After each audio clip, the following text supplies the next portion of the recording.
Salam Jogja Semesta dari Jogja untuk semesta. Assalamualaikum warahmatullahi wabarakatuh. Salam sejahtera untuk kita semua. Rahayu, rahayu, rahayu. Bapak Ibu yang saya hormati, para hadirin yang berbahagia dan juga para pemirsa yang saya banggakan.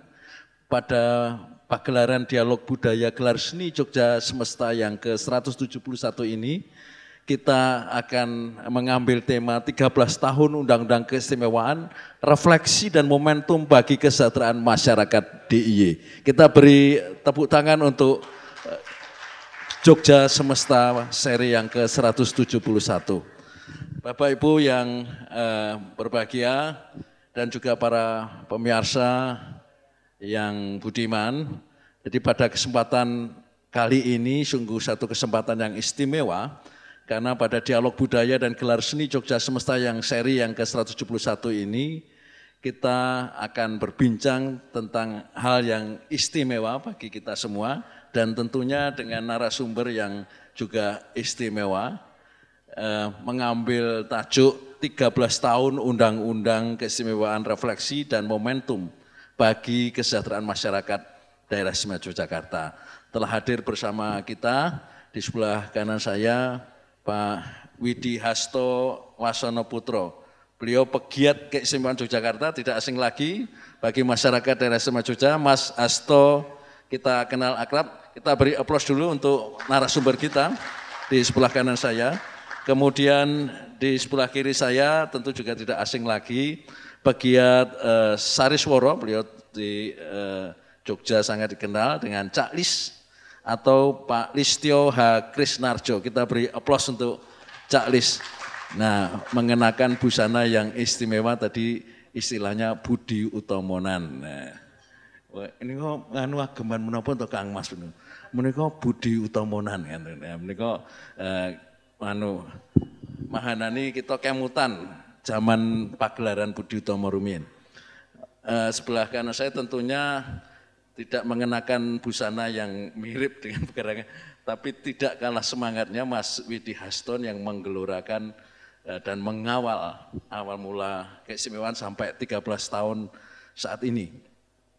Bapak Ibu, tentunya kita nanti akan menyaksikan sebuah dialog, public private dialog, yang juga akan diisi dengan gelaran seni yang tadi Bapak Ibu sudah mendengarkan cokean Rasa Mulya dengan cokean ringkesnya yang selalu mengiringi acara Jogja Semesta. Lalu untuk pagelaran seni yang pertama saya mengundang Sanggar Sari Sumekar Art yang akan membawakan tari Sekar Pudyastuti. Kepada Sanggar Sari Sumekar Art dipersilahkan untuk menggelarkan tari Sekar Pudyastuti. Monggo.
Kita beri aplaus yang meriah untuk tarian Sekar Pudiastuti. Penari Sekar Pudiastuti tadi, satu adik Naila Asalwa, dua adik Asna Azizah Putri Semanggi, tiga adik Amara. Tari Sekar Pudiastuti merupakan tari klasik gaya Yogyakarta yang biasa digunakan sebagai penyambutan tamu. Sekar Pudiastuti ugi berisikan untayan doa keselamatan bagi seluruh hadirin yang tersirat dalam tembangnya dan pada gerak sanggeng tawang. Penata tari dan iringan KRT Sasminto Dipuro, maestro tari klasik gaya Yogyakarta.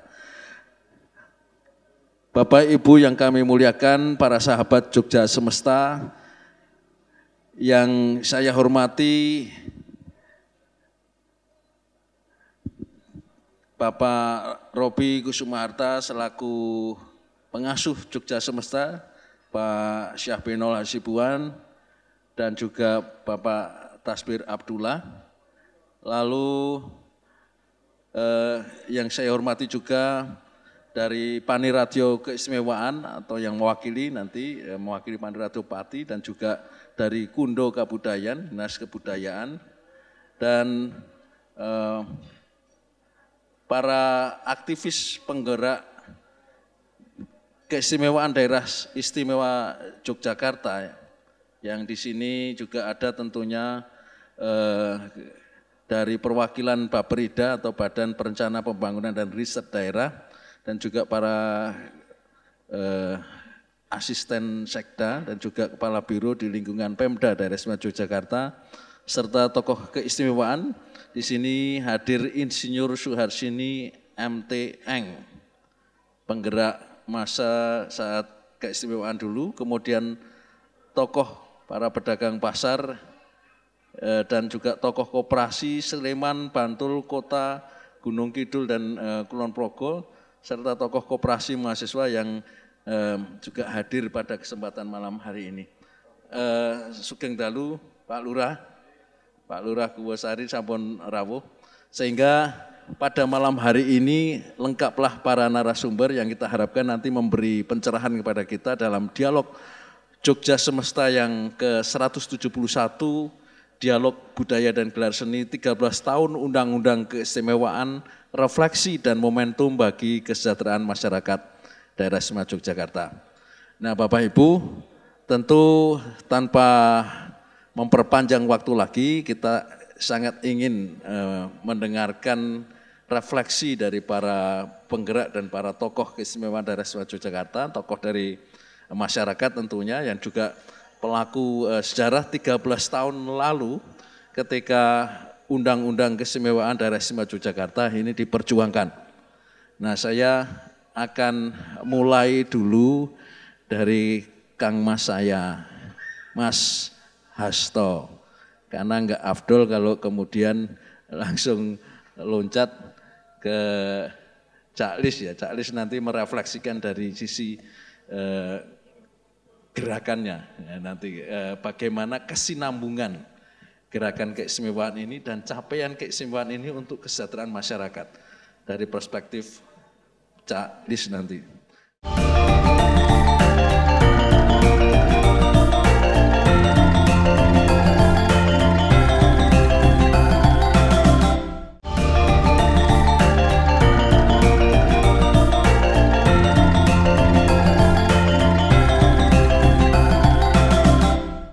Untuk kesempatan pertama saya akan berikan kesempatan kepada Mas Widi Hasto Wasono Putro untuk memaparkan bagaimana refleksi beliau 13 tahun Undang-Undang Keistimewaan Daerah Istimewa Yogyakarta. Kepada Mas Hasto kami persilahkan, monggo Mas. Sugeng dalu, Assalamualaikum warahmatullahi wabarakatuh. Salam pamuji rayu yang kami hormati para tokoh-tokoh senior Jogja, komunitas Jogja Semesta, segenap tamu undangan yang tidak bisa kami sebut satu persatu, para narasumber yang lain. Senang sekali pada peringatan 13 tahun disahkannya Undang-Undang Keistimewaan, kami bisa hadir di tempat ini Sebenarnya kalau bicara gerakan keistimewaan itu banyak sekali yang terlibat ya, karena memang itu adalah gerakan kolektif, gerakan rakyat yang semua orang punya kontribusi dan peran masing-masing. Tadi ada kawan lama saya, Mas Sigit Sugito, tadi mana Mas Sigit? Hadir ya Pak Sigit, ya itu juga teman-teman yang lain yang pada periode dulu bersama-sama kita bergerak di jalanan. Sedikit refleksi Undang-Undang Keistimewaan, jadi memang kenapa waktu itu Undang-Undang Keistimewaan itu sangat alot untuk disiahkan, karena memang pada dasarnya pemerintah pusat itu tidak menghendaki Gubernur DIY itu otomatis dijabat oleh Sultan. Maunya pemerintah pusat itu ya pemilihan. Singkat cerita begitulah. Dan itu jugalah yang diwariskan oleh pemerintahan Orde Baru Pak Harto ketika ngesot dalem Suwargi Kaping Songo itu surut tahun 88, Oktober 88, dan kemudian bulan Maret ngesot dalem Kaping Sedoso itu naik tahta. Ya mestinya tahun 89 itu pemerintah Orde Baru segera menetapkan HP 10 sebagai gubernur. Tapi kan itu dipending atau digantung begitu ya. PLT-nya adalah Suwargi Pakualam Kaping 8 selama 10 tahun. Nah bayangkan. Jadi sebenarnya perdebatan waktu itu ya bom waktu yang ditinggalkan oleh pemerintah Orde Baru. Sejatinya begitu. Ya, saya pernah menanyakan secara langsung kepada Ngerso Dalem, kenapa Pak Sultan, Pak Harto itu tidak segera mengangkat atau melantik Pak Sultan sebagai gubernur. Nah, jawaban Ngerso Dalem singkat, ya karena Pak Harto nggak mau. Ya nggak mau seperti apa ya nggak ngerti, ya nggak bisa ditanyain lagi kan Pak Harto. Kan begitu. Ya ini situasi politik yang terjadi di mungkin tidak 13 tahun ya, karena proses perjuangan keistimewaan itu dimulai 98. Euforia reformasi pada bulan Agustus, teman-teman Jogja itu membuat gerakan rakyat Jogja, sidang rakyat yang pertama di bulan Agustus yang melantik secara de facto Sultan Hamengkubuwono X dan Kanjeng Gusti Pakualam ke-8 sebagai gubernur dan wakil gubernur waktu itu bulan Agustus 98. Baru kemudian bulan Oktober kalau nggak salah pemerintah pusat baru melantik secara de jure. Nah cuman waktu itu yang dilantik secara de jure hanya si Sultan Hamengkubuwono X karena Pakualam 8 itu bulan September kalau tidak salah 98 ya itu surut. Jadi agak aneh juga ketika kemudian Ngerso Dalem ke-10 ini ya didaulat rakyat menjadi gubernur, seolah-olah ya Suwargi Kaping 8 menika ya seolah-olah saya sudah selesai tugas saya dan surut ya kita nggak tahu, tapi itulah yang terjadi. Ya, jadi nah kemudian kan proses RUK itu kan mulai 2024, molor lagi 2009, molor lagi 2010 sampai 2012. Itu kan lagi-lagi juga karena maunya pemerintah pusat, ya maunya pemilihan. Bapak Ibu bisa melihat jejak digitalnya pada zaman pemerintah SBY itu ya memang maunya pemilihan. Tapi kan waktu itu perjuangan rakyat ya begitu gigih ya. Begitu gigih sehingga pada akhirnya ya pemerintah pusat nyerah, ya wis lah. Akhirnya hak keistimewaan itu tetap dimiliki oleh Jogja. Makanya Bapak Ibu sekalian dalam kesempatan ini saya hanya ingin mengingatkan, karena refleksi sejarahnya itu sudah sangat jelas seperti itu. Menurut saya salah satu poin yang penting yang malam hari ini ingin saya sampaikan adalah pertama, ketika kita bicara keistimewaan, itu yang harus selalu kita ingat dan harus selalu kita highlight adalah sejarah asal-usul DIY. Ya. keberadaan daerah istimewa Yogyakarta itu punya sejarah asal usul. Itu kunci. Karena itu semuanya bersumber dari situ. Jadi mohon maaf soal kebudayaan, soal tata ruang, soal yang lain-lain itu nanti yang pertama itu ya faktor politik. Ya, bahwa status keistimewaan Yogyakarta itu gubernur dan wakil gubernur ya harus tetap dijabat oleh Sultan dan Pakualam bertahta. Ini yang harus terus diedukasi.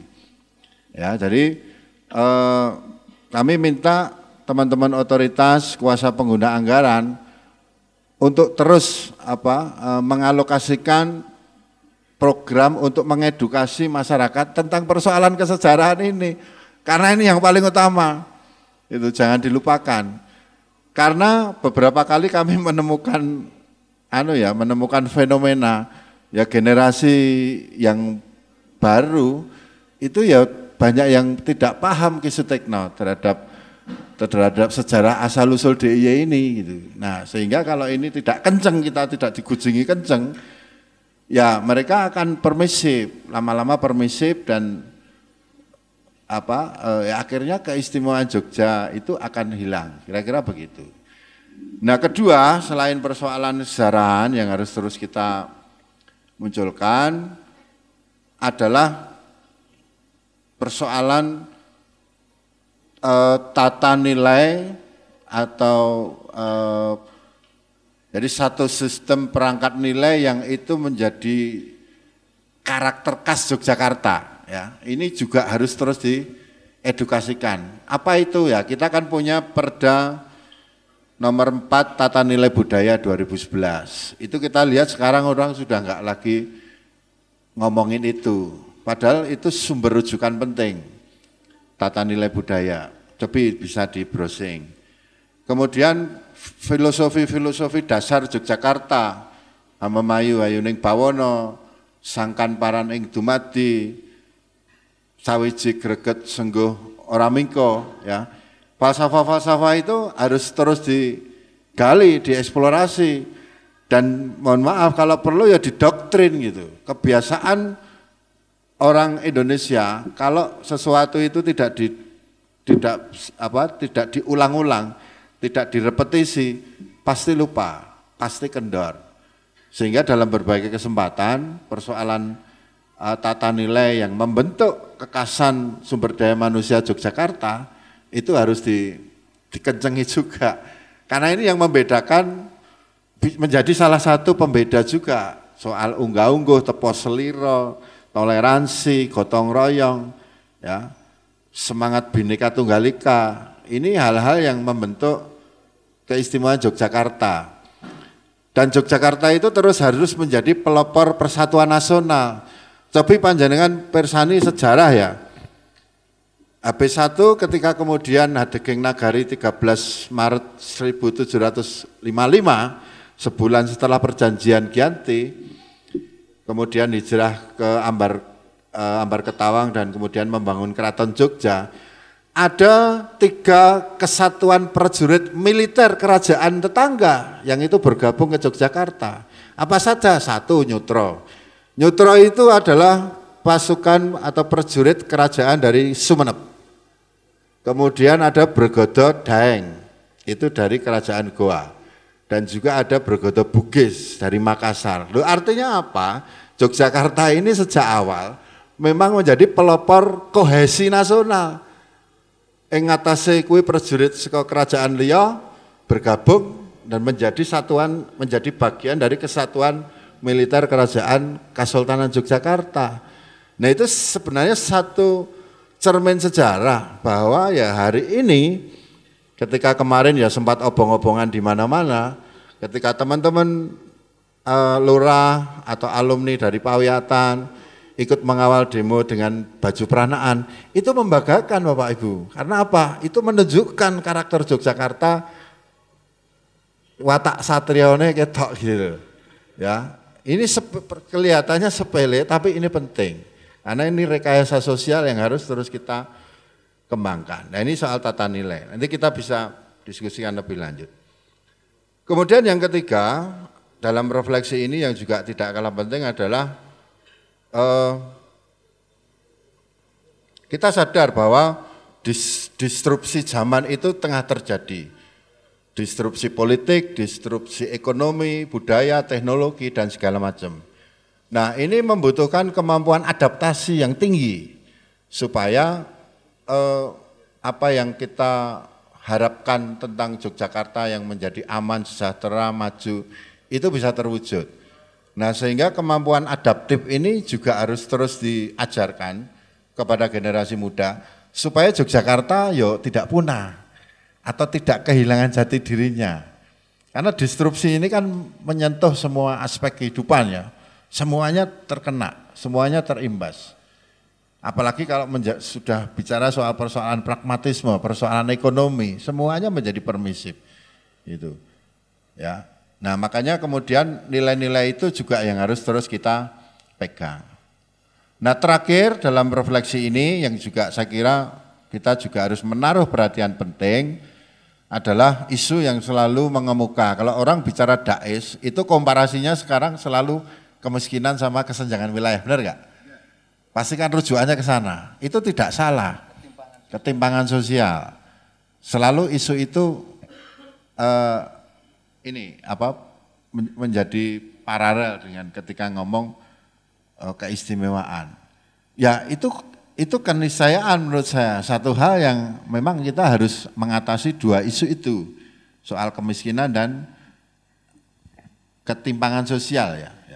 Meskipun sebenarnya juga tidak adil juga ya Bapak Ibu, postur neraca APBD kita itu kan kalau tidak salah mungkin dikoreksi nanti Pak Beni ya, kalau nggak salah kan hampir 6 triliun ya APBD ya, mungkin 5, sekian lah, 5,4. Sementara neraca DAES itu kan hanya 1 ya, 1T, berarti kan itu hanya sekitar berapa, 20% ya? Hah? Ya hanya 20%. Jadi ya orang adil ya, 20% harus ngerantasi semua persoalan. Tidak. Jadi yang harus dipahami adalah bahwa DAES ini dana tambahan.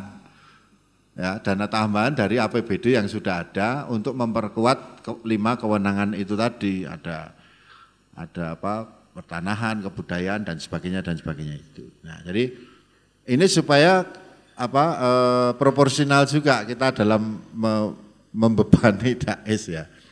Nah, terakhir dalam kesempatan ini ya kami berharap para kuasa pengguna anggaran, teman-teman yang merancang program DAES itu ke depan juga bisa lebih partisipatoris lah dari usulan masyarakat, harapan masyarakat dalam merancang program. Saya masih melihat ada kecenderungan dalam penyusunan program DAES itu ya copy paste aja dari tahun sebelumnya. Betul enggak Pak Sigit?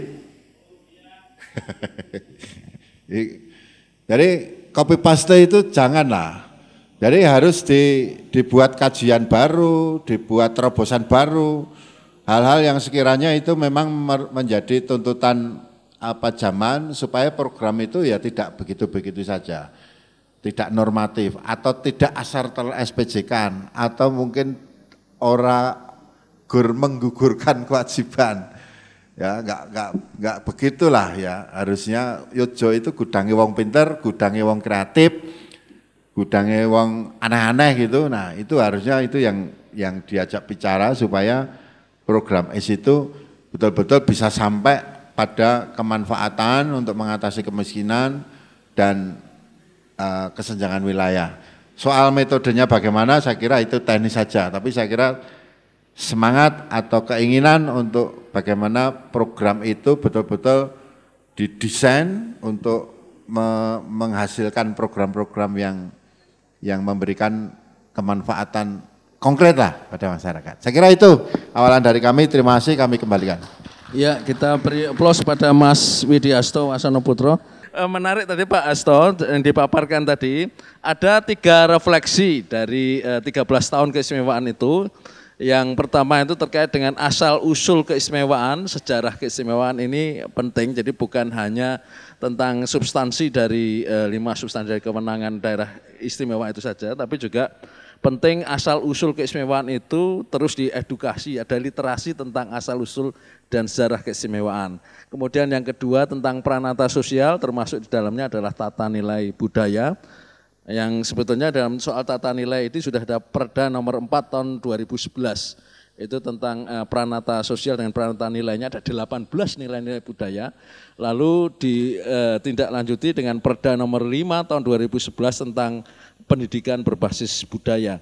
Lalu catatan Mas Hasto yang ketiga itu tentang adaptasi di tengah disrupsi. Nah, ini penting. Bagaimana kemudian aplikasi dari capaian keistimewaan itu harus diadaptasi di tengah disrupsi saat ini. Karena kunci dari disrupsi ini adalah adaptasi ya Mas Hasto ya. Bagaimana kemudian kita menjadi agil, menjadi tangkas menghadapi disrupsi. Lalu catatan terakhir tadi beliau menyampaikan seringkali dana IS itu dikaitkan dengan isu kemiskinan dan ketimpangan sosial. Nah ini mestinya tidak bisa serta-merta langsung disalahkan yang 20% alokasi dana keistimewaan itu dipakai untuk mengevaluasi dana APBD reguler yang jumlahnya tentu 5 kali lipat dari dana keistimewaan. Dan satu hal yang perlu kita syukuri bersama karena dana keistimewaan kita tidak jadi 500 miliar Mas. Kabarnya sudah kembali ke 1 triliun. Kita beri aplaus untuk kita semua dan itu perlu kita syukuri sebagai satu hal yang semestinya nanti memicu dan memacu kita untuk menguatkan bagaimana dampak 13 tahun Undang-Undang Keistimewaan itu terhadap kesejahteraan masyarakat DIY.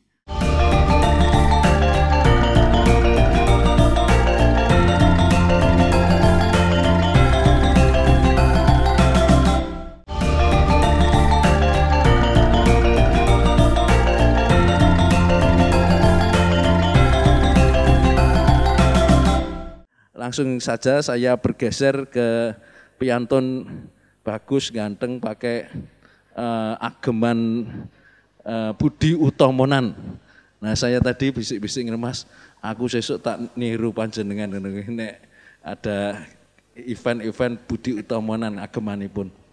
Monggo Kang Mas Listio, Mas Sulis Caklis. Matur nuwun. Salam dan bahagia untuk kita semua. Salam dan bahagia. Saya langsung saja nyambar punyanya Mas Hasto. Apa yang tadi disampaikan, bagaimana poin-poin penting, salah satunya yang pertama sejarah ya, itu jangan sampai dilupakan tentang cikal bakalnya kok jadi istimewa. Itu juga sebelumnya kami mungkin ada beberapa teman atau beberapa bapak ibu yang belum tahu, saya cukup dipanggil Caklis saja Mas Tim. Caklis saja. Ini hanya parapan ya walaupun saya mungkin ya nunut lahir di Jawa Timur atau di Surabaya, mungkin barengannya Cak Tekno itu. Tapi kami sejak kecil sudah di Jogja, sejak TK di Taman Indria Taman Siswa. Nah pada tahun 2016 kami mulai merintis apa yang disebut Laboratorium Sariswara Taman Siswa. Laboratorium ini kemudian resmi berdirinya tanggal pada tahun 2018. Laboratorium Sariswara ini awalnya kami upayakan untuk menggali atau mendokumentasikan ya. Kemudian setelah mendokumentasikan, kami coba kaji tentang ajaran-ajaran Ki Hajar, utamanya apa yang disebut dengan metode Sariswara. Nanti coba saya sampaikan, tetapi yang lebih utama lagi pengembangan dan termasuk implementasi dari pendidikan khasnya Ki Hajar Dewantara. Nggih, nyuwun pangapunten Cak Lis.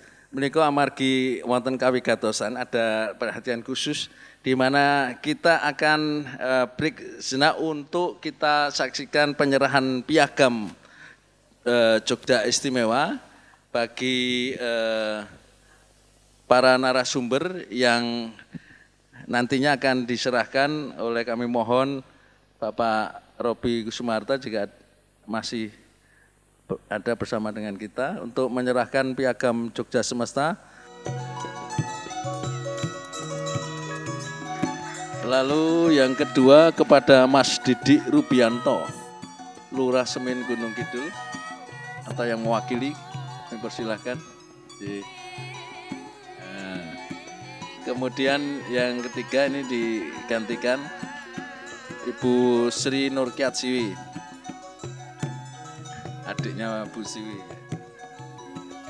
Ya, seperti kebiasaannya kita akan membacakan, kami mohon Prof. Mudrajat untuk membacakan piagamnya.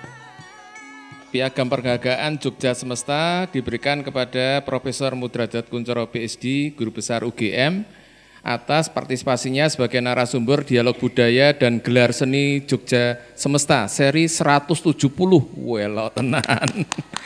Topik, Koperasi Merah Putih, Koperasi Masa Depan Indonesia, tanda tanya, transformasi Lumbung Matraman DIY menuju Koperasi Merah Putih di Komplek Kepatihan Yogyakarta, Yogyakarta 12 Agustus 2025, Keraton Ngayogyakarta Hadiningrat, Hamengkubuwono ke-10. Ditandatangani langsung. Ditandatangani langsung oleh Kerso Dalem. Aplaus untuk Prof. Mudrajat. Sekali lagi kami sampaikan terima kasih.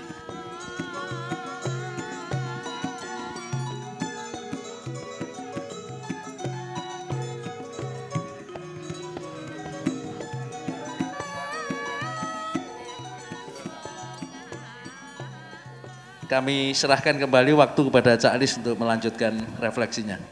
Kembali ke tadi, Lab Sariswara Taman Siswa kami dirikan tidak hanya dokumentasi, tapi memang dokumentasi ini, pendataan ini cukup penting.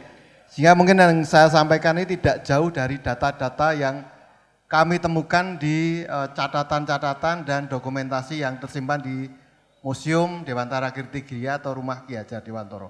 Ki Hajar sangat tertib dan sangat lengkap pendataannya, termasuk kalau Bapak Ibu yang sekarang beredar dokumentasi tentang amanat Sultan terkait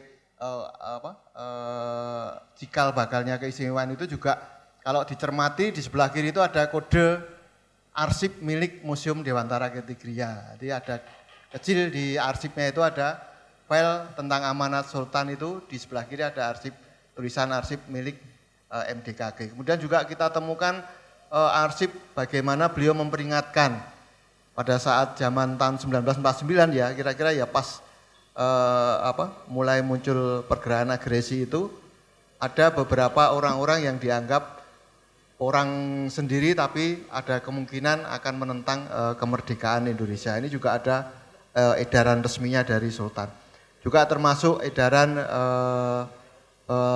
tentang istilahnya apa ya kalau dulu, proklamasi kedua ya, ada istilah seperti itu yang memunculkan. Nah, tadi saya juga ingin menyampaikan ke Mas Hasto, kami di Taman Siswa pun sudah menciptakan melalui konsep Sariswara untuk pendidikan agar benar merasuk ke dalam hati itu, ada kita buat tahun 2021 itu drama semi musikal Mas Hasto. Saya kira sudah juga digandeng oleh teman-teman dari Sekber waktu itu dengan Mas Bambang KSR ya.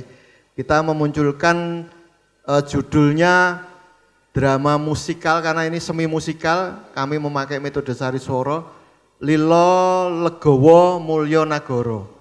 Di situ ada dialog-dialog yang memakai lagu, terutama ketika kita gambarkan Sultan sedang bersabda dengan amanatnya dan memperingatkan. Jadi ada salah satu cuplikan yang masih saya ingat itu ketika Sultan mengingatkan warganya baik dari etnis apapun agar mencermati bila saja di antara kita ada yang ingin istilahnya mengkhianati kemerdekaan, itu juga ada dialognya. Jadi sudah kita buat dan alhamdulillah pada tahun itu juga kita sampaikan ke Dinas Kebudayaan Kota, itu meraih juara 3 Mas Hasto sebagai naskah drama sejarah.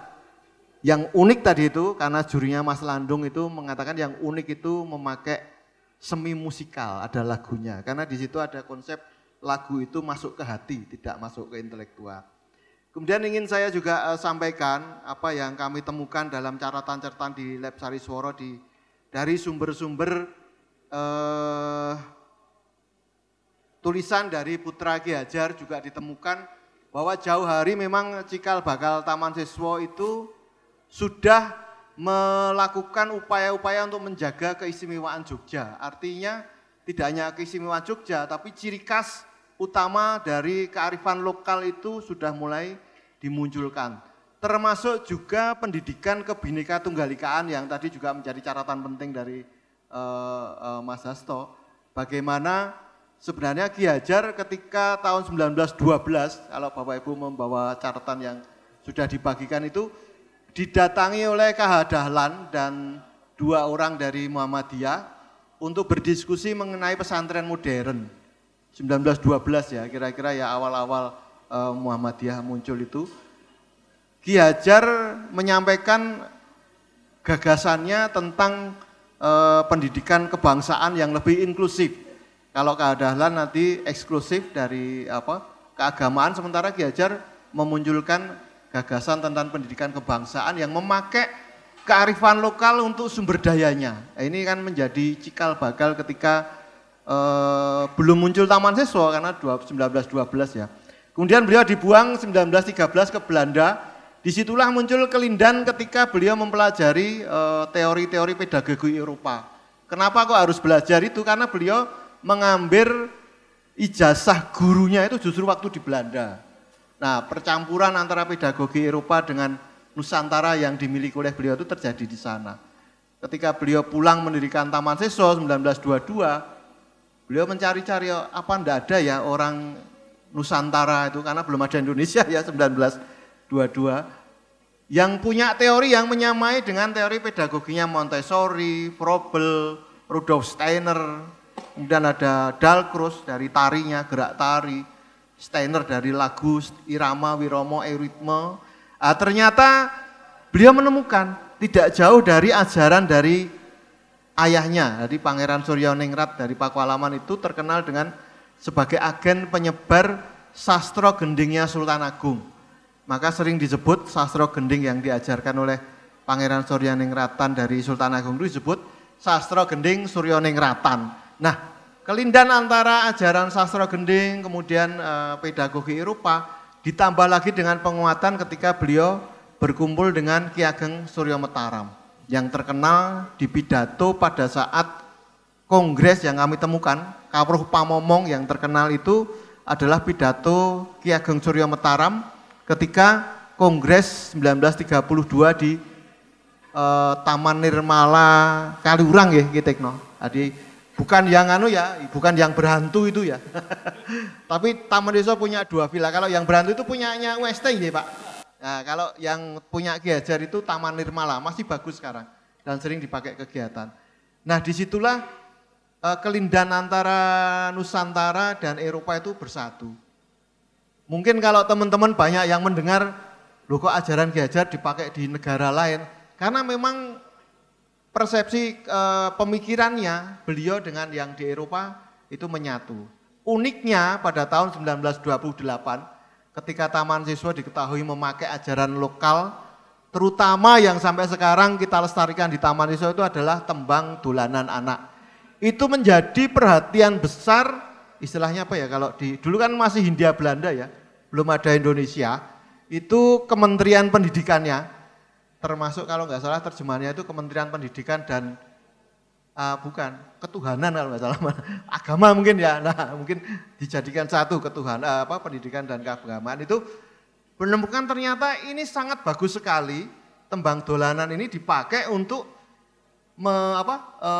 memberi tambahan atau asupan untuk pendidikan negeri, kalau istilahnya dulu negeri ya, punyanya kolonial itu, sekolah-sekolah negeri punya kolonial itu, maka ditetapkanlah 1928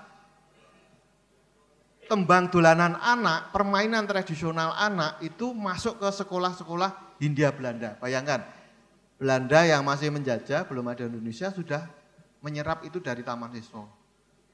Ini yang nanti endingnya kami juga berharap agar tembang dolanan ini bukan main-main ya, ada satu pintu masuk yang istimewa yaitu bahasa Jawa. Yang tadi dikhawatirkan oleh Mas Hasto, unggah-ungguh, toto kromo.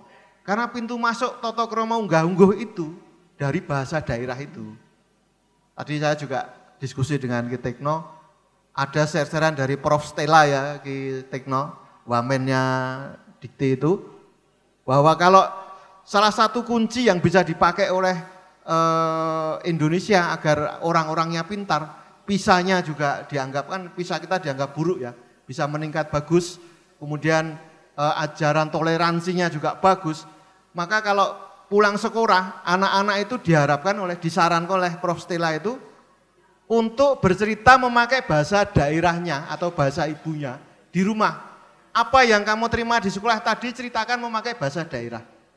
Jadi ada konsep yang kemudian beliau ternyata ada produk sainsnya dari UNICEF yang mengatakan bahwa metode memakai bahasa ibu itu akan membuka kunci, unlock istilahnya, tentang karakter-karakter kritis, berpikir inovatif, kemudian berbudi pekerti luhur tadi itu. Jadi ada sesuatu dari bahasa Jawa atau bahasa daerah itu masuk ke sana.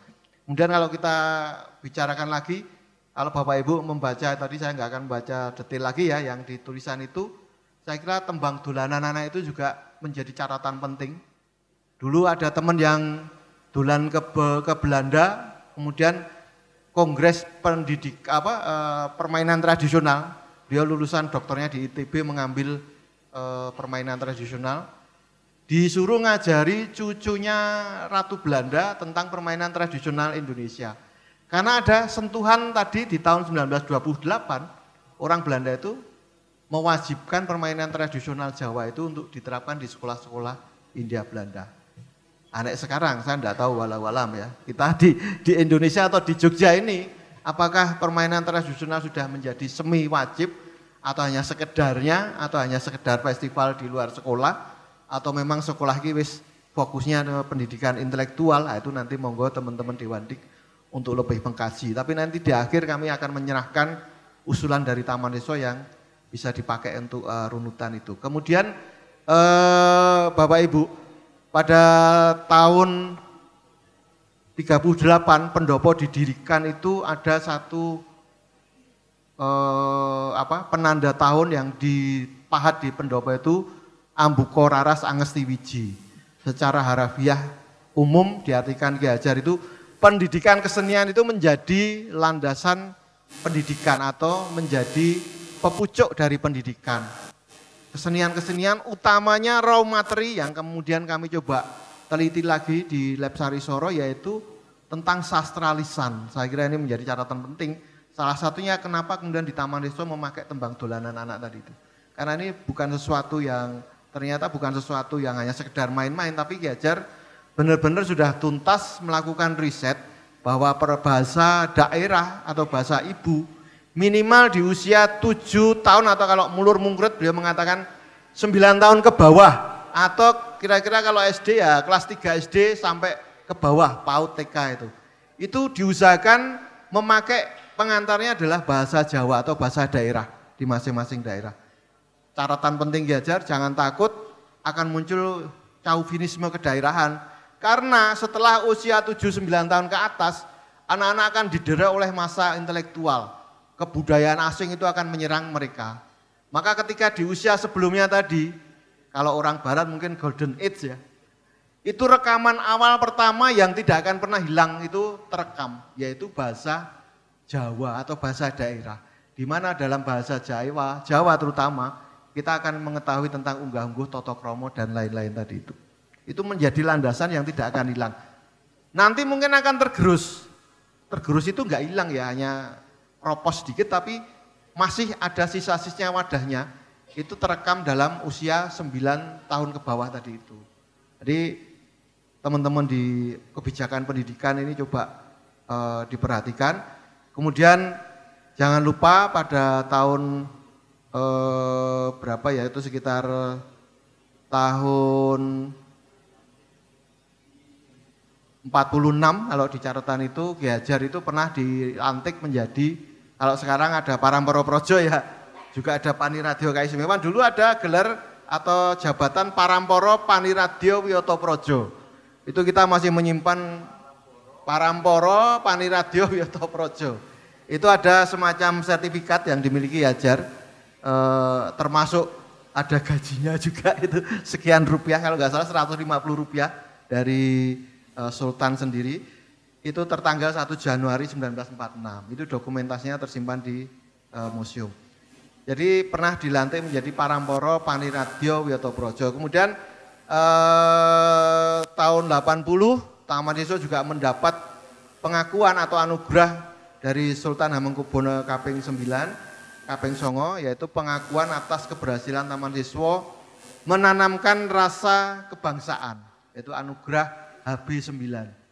Itu terjadi di tahun 80. Tapi ingat Bapak Ibu, ternyata ada satu buku yang cukup menarik yang kami temukan. Bukunya judulnya Damar di museum itu.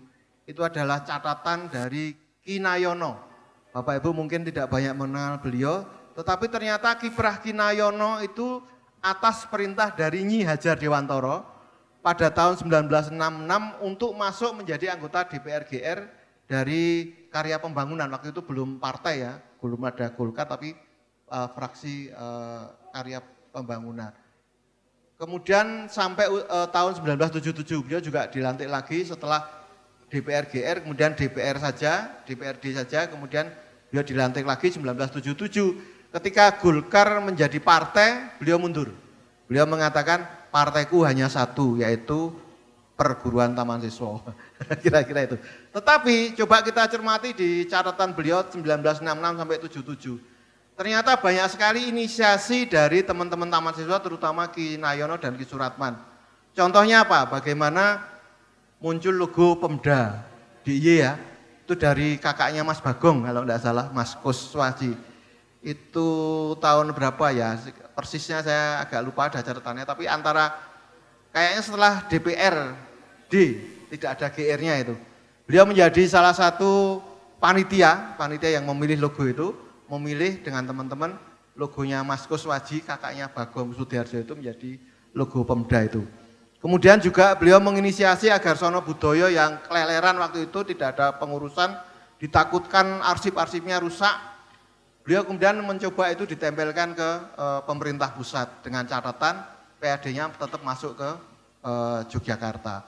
Kemudian banyak sekali inisiasi yang beliau lakukan, termasuk awal cikal bakal Porseni ya, Porseni SD itu juga inisiasi beliau. Bahkan kalau sekarang kita kenal desa budaya mungkin Mas Hasto dari Danais itu, ternyata Ki Nayono itu sudah mengusulkan sampai ke peraturannya dengan DPRD, tapi ternyata gagal. Yang berhasil hanya bisa membagikan gamelan di kecamatan-kecamatan itu, tapi hanya 1-2, dan kualitasnya waktu itu dikatakan jelek, belum bagus. Kemudian juga revitalisasi Benteng Pledebruk, termasuk inisiasi pendirian Monjali, Monumen Jogja Kembali, termasuk ring road-nya itu ada inisiasi dari teman-teman di bawah inisiasi Kinayo, termasuk Barahmus ya, kita tahu beliau pendiri Barahmus, Asosiasi Museumnya Jogja. Dan yang terakhir yang sekarang menjadi festival kebudayaan, dulu namanya inisiasi beliau adalah Festival Kesenian Yogyakarta. Itu juga inisiasi dari Kinayo. Nanti banyak sekali dilakukan kiprah-kiprah orang-orang Taman Siswa ketika masuk ke unsur pemerintahan. Bapak Ibu, yang terakhir saya langsung loncat saja. Tahun 2022 kemarin, 1 abad, Taman Siswa juga disupport oleh Danais. Kami dengan teman-teman mengadakan sosialisasi metode Sariswara mulai dari guru TK sampai guru SMA. Mungkin Bapak Ibu bisa membaca metode Sariswara yang di lembar itu apa. Kayak apa toh metode Sariswara? Sebenarnya secara ringkas metode Sariswara itu menggabungkan pendidikan intelektual, misalnya matematika, fisika, kimia itu dengan konsep-konsep kearifan lokal.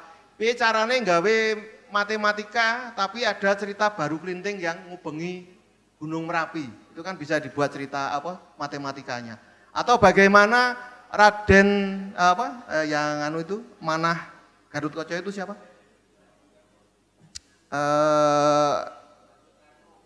Karno, Adipati Karno itu bisa memanah Gatotkaca, itu bisa dibuat fisikanya, lengkungnya berapa derajat, kecepatannya angin berapa, jaraknya berapa meter.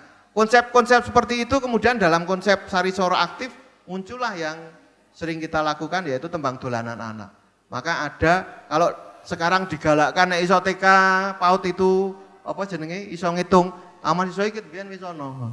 Yo prakanca padha dolanan angka 4 tambah 5 pira? Cacahe ana. Pira?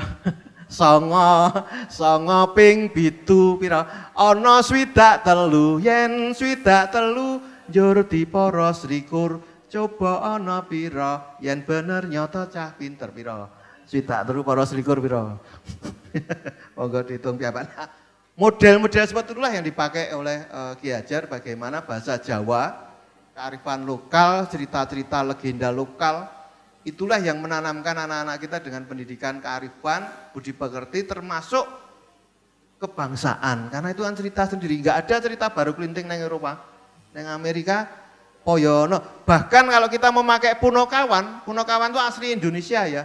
Walaupun ceritanya dari mungkin Mahabharata dan Bharatayuda, tapi Punokawan itu tidak ada di India, tapi adanya hanya di Indonesia. Yuk kita bikin soal fisika tapi pakai Punokawan, sangat bisa. Bagong abote sekian Newton, di ujung sana gareng Petruk sekian Newton. Jaraknya berapa agar imbang, maka Bagong harus maju sekian meter. Itu ada hukum fisikanya.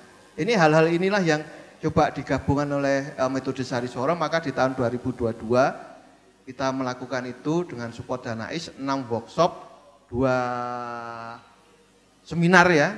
Seminarnya Ambukora Aras tadi, 1-2, 2022, waktu peringatan 1 abad Taman Deso, Taman Deso 1922. Kemudian 2023 kita juga dilanjutkan kolaborasi dengan PKJ, teman-teman Dewandik, arahan Prof. Sutrisno, pendidikan khas kejogjaan, kita kolaborasi. Saya kira itu catatan kami. Yang terakhir kami juga melakukan sarasean khusus membahas tentang bahasa Jawa tadi, bahasa daerah. Bicaranya masuk ke sekolah-sekolah lagi. Kita sudah capek mengingatkan tentang unggah-ungguh, piye carane. Ternyata melalui bahasa Jawa itulah kita menjadi pintu masuk utama. Yuk segera direalisasikan gitu aja. Kami dari Taman Siswa pengen segera saja seperti arahnya Ki Hajar, usia kelas 3 SD ke bawah itu usahakan, katakanlah mungkin kalau sekarang bertahap ya. Jawa Timur saja sudah berani ya, kemis melipis ya Pak ya. Kemis melipis itu bahasa Jawa di setiap hari Kamis. Jogja mungkin di Kemis Pon itu harusnya full pada saat Kemis Pon itu ya penyampaian pengajaran ya memakai bahasa Jawa, kira-kira isora gitu ini. Saya kira itu nanti mungkin kami aturke hasil-hasil sarasean di ulang tahun Taman Siswa yang terakhir kemarin 103 tahun kami membuat hasil-hasil sarasean mungkin kami sampaikan ke teman-teman Yogya Semesta untuk ke teman-teman Dewandik. Terima kasih, ngeten kemawon. Kita beri aplaus matur nuwun Cak Lis atas paparannya komplit meskipun lebih dari 15 menit tapi tadi sangat lengkap sekali bagaimana juga menyambungkan apa yang disampaikan Mas Hasto dari pentingnya sejarah keistimewaan Yogyakarta bukan hanya dari substansi formal dalam Undang-Undang Keistimewaan tapi juga disampaikan hadirnya tokoh Ki Hajar Dewantoro ini yang mewarnai pendidikan di daerah istimewa Yogyakarta dan tentunya itu bagian yang tidak terpisahkan dari keistimewaan daerah istimewa Yogyakarta. Itu kita sebut dalam pendidikan khas Yogyakarta sebagai Widya Saka Tunggal. Itu ada 5 ada 6 pilar dalam pendidikan khas Yogyakarta. Taman Siswa, kemudian dari Keraton, Pakualaman, Muhammadiyah, Nahdlatul Ulama dan juga pendidikan Barat.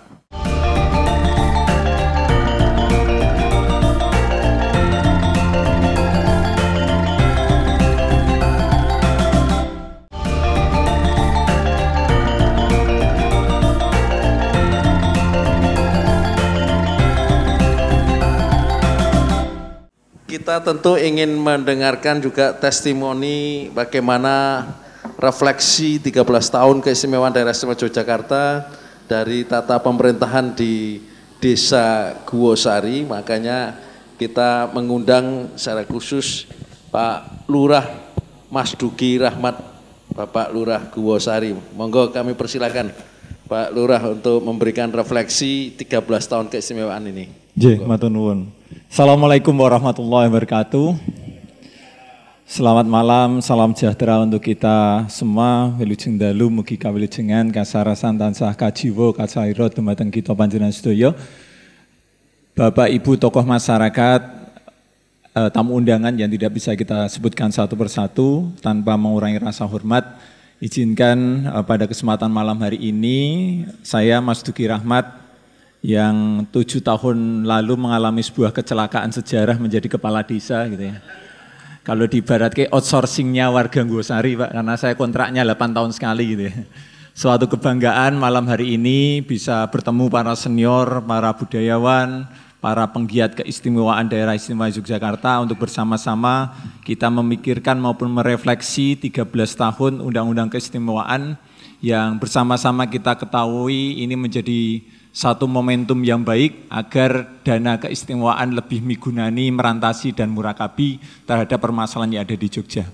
Bapak Ibu yang kami hormati, tentu berkaitan dengan Undang-Undang Nomor 13 Tahun 2012 tentang keistimewaan, ini ibarat kata menjadi sebuah peluang dan namun ada sebuah tantangan juga yang kemudian harus dijawab oleh daerah istimewa Yogyakarta.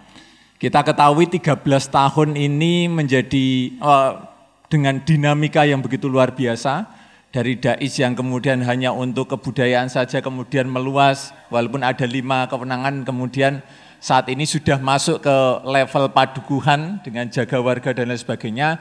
Tentu ini menjadi satu inovasi yang harus kita apresiasi dan terus kita dorong. Apalagi di Jogja saat ini sudah ada Perda DIY nomor 3 tahun 2024 tentang pemajuan pembangunan dan pemberdayaan masyarakat kalurahan dan kelurahan.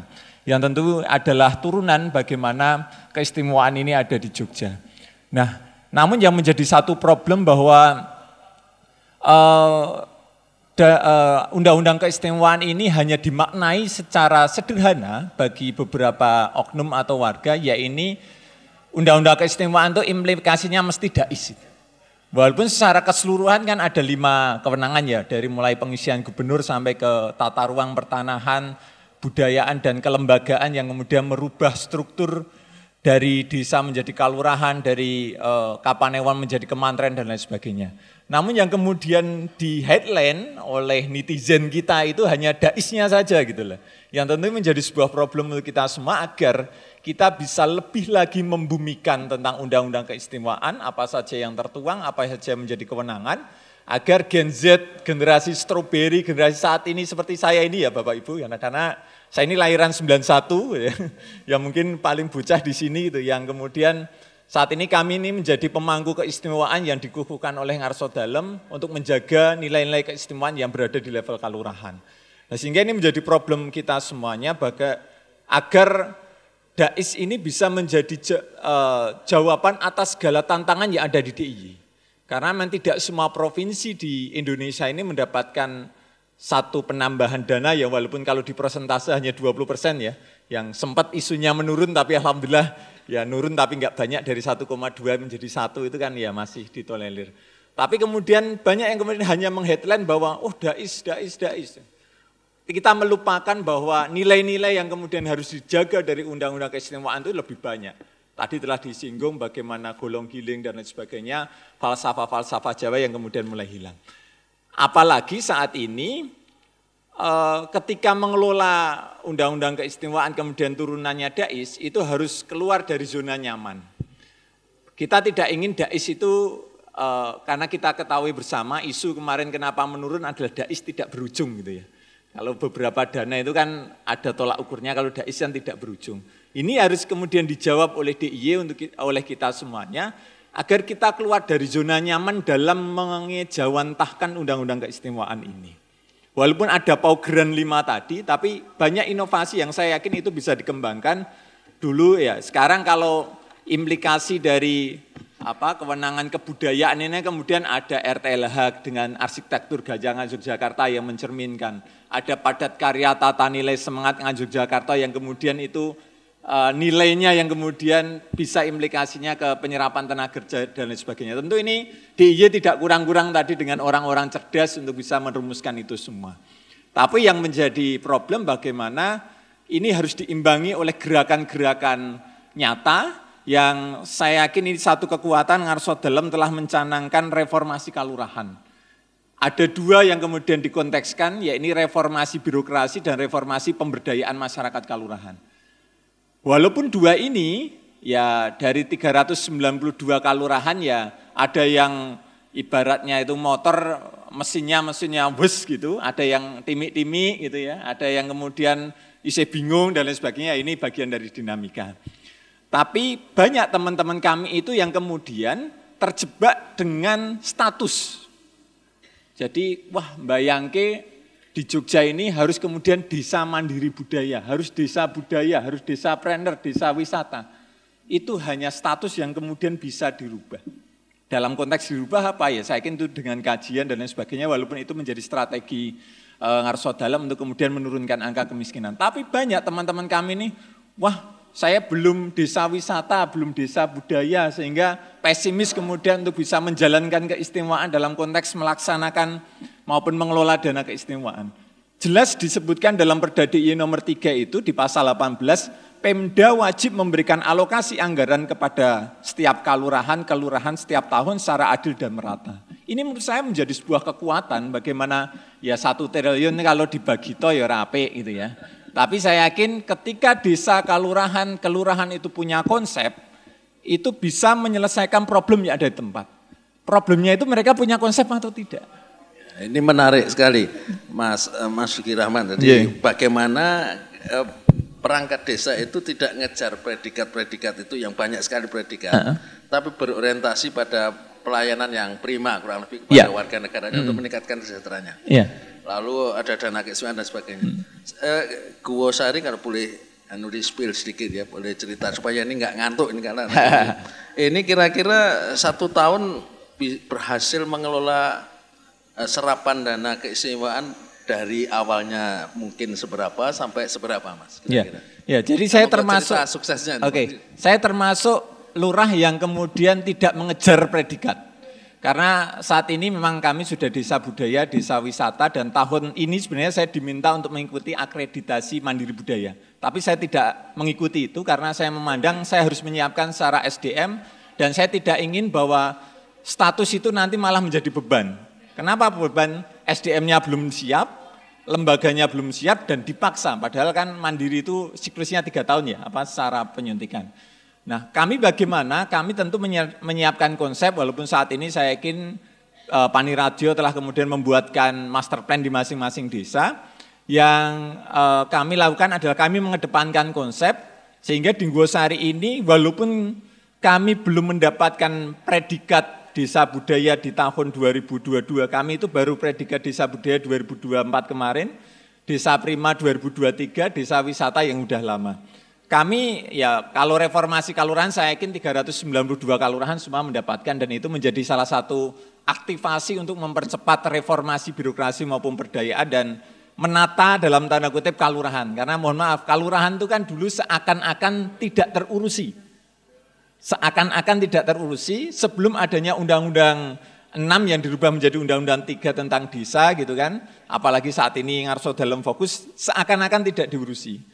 Padahal desa itu punya kewenangan dan punya anggaran. Kalau ngomong penurunan kemiskinan, desa itu wis ora kurang-kurang gerakannya gitu lah. Nah, sehingga kami alhamdulillah walaupun tidak mengejar predikat atau terjebak pada status tadi, ada beberapa hal. Contoh kami sampaikan, ya memang dana yang kami kelola tidak ke orientasi berapa banyak, tapi coba ke berapa manfaat dan konsep yang kita usung. Kami pernah mendapatkan 3,5 miliar dalam 1 tahun, pernah 1 miliar, saat ini 1,2 gitu ya. Walaupun kami bukan predikat mandiri budaya, tapi ketika kita bisa membuat satu konsep, contoh di tahun 2023 kemarin, kami mengajukan satu konsep pengolahan sampah yang selesai di tingkat kelurahan. Nggosari Zero Waste gitu ya. Kami berkomitmen tidak membuang sampah ke TPA Piungan dan saat ini alhamdulillah 2 tahun ini disupport dari dana keistimewaan. Tahun pertama dari DLHK DIY 1,5, kemudian lewat desa planner 600, tahun ini lewat desa planner lagi. Itu bisa menjadikan sebuah M-product, sebuah meja dari tutup botol air mineral. Nah artinya itu satu contoh, belum lagi saat ini kami mendapatkan mengajukan kemarin BKK Inovasi dari dana keistimewaan untuk menguatkan satu falsafah Jawa, bahasa ibu tadi, karena Jogja ini kan menariknya angka indeks pendapatannya rendah tapi angka kebahagiaannya tinggi. Artinya lansia itu harapan usianya di Jogja itu tinggi. Nah, itu kemudian kita rumuskan di Nggosari, kami membuat satu namanya Balai Amor. Balai Amor ini adalah satu pemberdayaan lansia di Nggosari. Nggosari itu ada 3 jenis lansia, level 1, 2, 3, bedridden, berdaya, dan lain sebagainya. Yang kemudian kita adopsi long term care-nya dari Singapura. Dan dari konsep itu ada Balai Amor bagi Bapak Ibu simbah-simbah lansia yang aktif, kita kumpulkan setiap tanggal 10, 20, 30 untuk kemudian 3 hal yang ingin kita dapatkan dari lansia tersebut. Satu, bagaimana lansia di usia senja tetap berdaya, sehingga lansia di tempat kami tanggal 10, 20, 30 yang berdaya, kita kumpulkan di Balai Amor, kemudian mereka simbah-simbah Jogja ini kan kerep rewang gitu Bapak. Nah, simbah-simbah kerep rewang tur kerep dititipi putune, tapi rata disangoni karo mantune gitu. Nah, sehingga simbah-simbah kami ini kita berdayakan dengan ngonceki brambang bawang putih, bawang merah menjadi satu produk namanya brandnya Tuku Dadi. Itu disupport juga tahun ini karena kita ajukan inovasi. Kedua, budaya. Jadi saya membayangkan balai budaya itu diisi oleh para pemuda, para lansia, dan itu sudah kita awali di Nggosari. Lansia tiap tanggal 10, 20, 30 itu ngerawit, mau copat, sama kemudian menari, ngangklung gitu, tergantung kelasnya. Gitu. Ini simbah-simbah luar biasa ini. Besok tindak Nggosari Mbah ngajari gitu Mbah. Terus kemudian di dalam forum itu juga kami berharap para lansia ini mewariskan ilmu maupun mendapatkan ilmu. Kita ketahui kita bisa seperti ini karena orang tua kita, sehingga saya yakin nilai-nilai falsafah Jawa itu bisa didapatkan dari orang tua. Dan itu memang seyogyanya kita harus membuat satu forum untuk mendengarkan bahasa-bahasa kasepuan yang kemudian harus diilhami para anak muda sekarang. Selain itu, bagi lansia yang kemudian kurang beruntung, di situ kita buatkan media untuk belajar ya tahsin gosangu ketika nanti memasuki usia senja. Nah, ini satu konsep yang kemudian didukung juga dari dana keistimewaan dan itu bisa.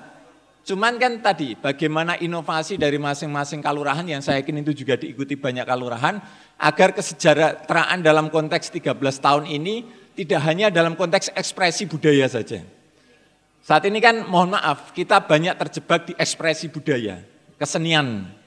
Tapi bagaimana nilai budaya yang kemudian ada pada lansia, pada orang tua, pada kegiatan kita yang kemudian belum tergali secara luas dan kemudian mendapatkan suplai akan kebermanfaatan undang-undang keistimewaan. Apakah itu melalui dana keistimewaan maupun dari kewenangan-kewenangan yang lainnya. Saya berharap melalui refleksi 13 tahun undang-undang keistimewaan ini menjadi momentum bagi 392 kalurahan, 46 kelurahan, 78 kapanewon maupun kemantren, agar kita bisa lebih lagi membumikan undang-undang keistimewaan dan dampak dari undang-undang keistimewaan ini tidak hanya diketahui, tapi juga diimplementasikan dan dilaksanakan. Urusan dais itu hanya, apa ya ibaratnya, hanya ya bensin untuk kemudian menjalankan. Tapi motornya ini kalau dianalogikan wis Mercedes-Benz gitu ya. Nah, cuman bensinnya itu kan ya bisa Pertamax, bisa Pertalite, itu kan tergantung budgeting gitu. Tapi menurut saya kita harus kemudian membumikan agar para mahasiswa luar Jogja yang kemudian tinggal di Jogja ini juga tahu tentang Jogja istimewa itu tidak hanya karena angkringannya, tidak karena hanya tugunya saja, tapi karena sejarah salah satunya pernah menjadi ibu kota dan menyumbangkan beberapa kemajuan untuk Indonesia. Mungkin ini sedikit yang kami sampaikan, terima kasih. Kita beri aplaus kepada Pak Lurah Nggosari yang luar biasa. Kalau anak muda sekarang disebutnya Pak Lurahnya keren ya, gaul Pak Lurahnya ya. Jadi penekanannya tadi pada bagaimana kemudian capaian keistimewaan bukan hanya capaian administrasi saja, bukan serapan anggarannya saja, tapi juga lebih dari itu bagaimana keistimewaan itu juga bisa mensejahterakan dan memuliakan peradaban masyarakat daerah Yogyakarta.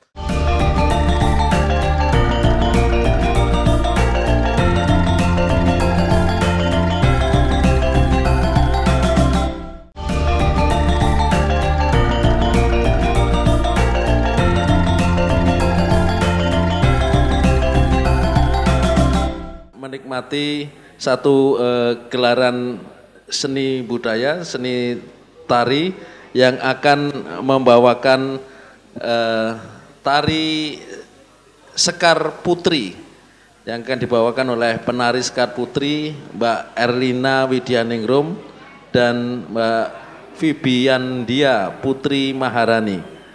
Tari Sekar Putri menggambarkan kegembiraan dan keceriaan seorang anak gadis yang sedang berhias dan bermain. Kepada para penari dipersilakan, monggo.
Sahabat Jogja Semesta yang budiman, kita sudah sampai pada segmen yang kedua, Jogja Semesta seri yang ke-171. Kita akan memberi kesempatan pada momen yang istimewa ini, tentunya juga kepada aktivis. Saya diberi masukan ini untuk memberi kesempatan kepada Ibu Suharsini. Hadir? Bu Suharsini, monggo. Bagaimana tanggapan Ibu tentang 13 tahun keistimewaan ini? Karena beliau dulu juga ikut bersama-sama berjuang untuk keistimewaan daerah istimewa Yogyakarta ini. Monggo Ibu Suharsini, kami persilahkan. Nggih, matur nuwun wekdalipun. Assalamualaikum warahmatullahi wabarakatuh. Ini pasti Pak Beni ini yang. Nggih, matur nuwun wekdalipun nggih. Kalau tadi dari paparan Mas Hasto membahas tentang keistimewaan, akhirnya saya harus mengingat kalau saya kebetulan dari pasar Pak Beni nggih. Saya di pasar Kemah Ripah yang ada di Gamping. Saya rasa Mas Hasto juga sudah kenal dengan pasar kami gitu nggih. Sebetulnya orang pasar itu berjuangnya enggak hanya tahun 2012, tetapi sejak 98 waktu pengukuhan beliau.